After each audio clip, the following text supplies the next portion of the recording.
Membahas mengenai promo atau juga diskon yang diberikan oleh Paramount Land. Ini promonya atau diskonnya seperti apa nih Pak?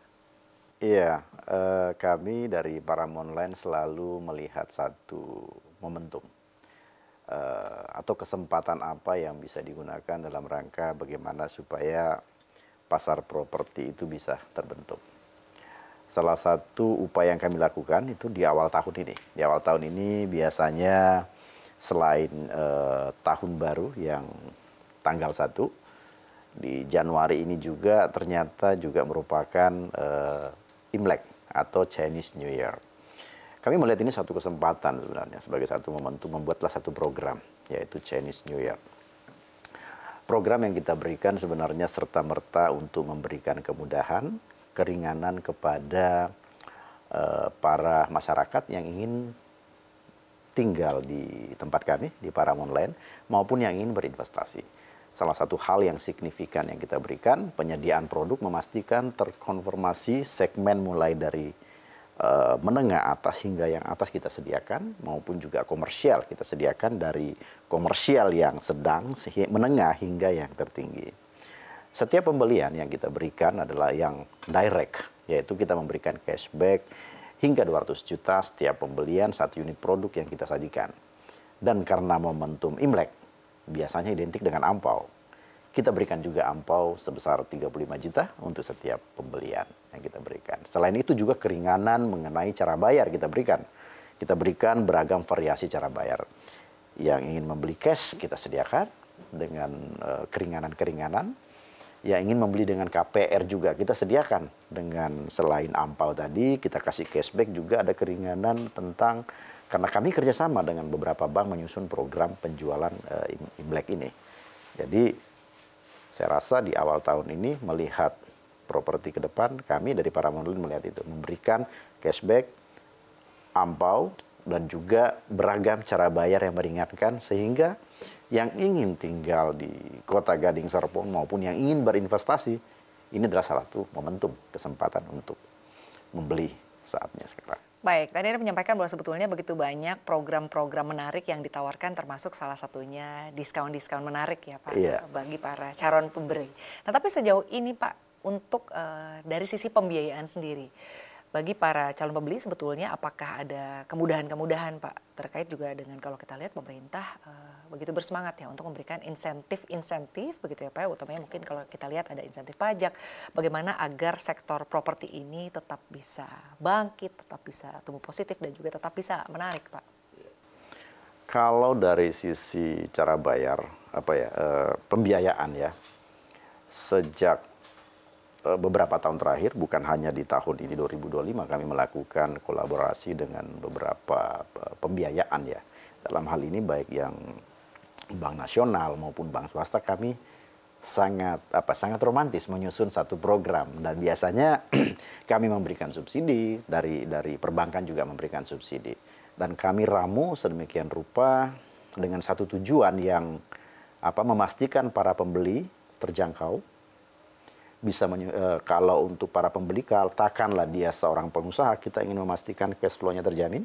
Yang ingin beli seminggu bisa, 2,5 bulan bisa, hingga ada yang bisa ya mungkin sampai 15 tahun untuk hari ini. Bahkan ada pembelian properti yang bisa DP-nya sangat ringan, bisa hanya cukup 5%, 10% down payment diberikan, dia sudah bisa memiliki rumah dengan memberikan angsuran kepada kami, baik hunian maupun komersial.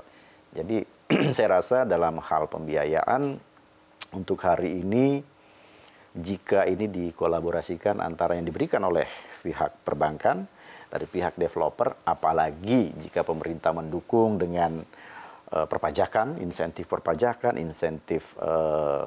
BPHTB misalnya yang saat ini menjadi isu, itu akan sangat menarik dan pasti menjadi satu hal yang memberikan stimulasi bagi kebangkitan properti di 2025. Baik, artinya begitu banyak ya ragam pilihan ya Pak ya, cara pembayaran dan juga pembiayaan yang ada saat ini.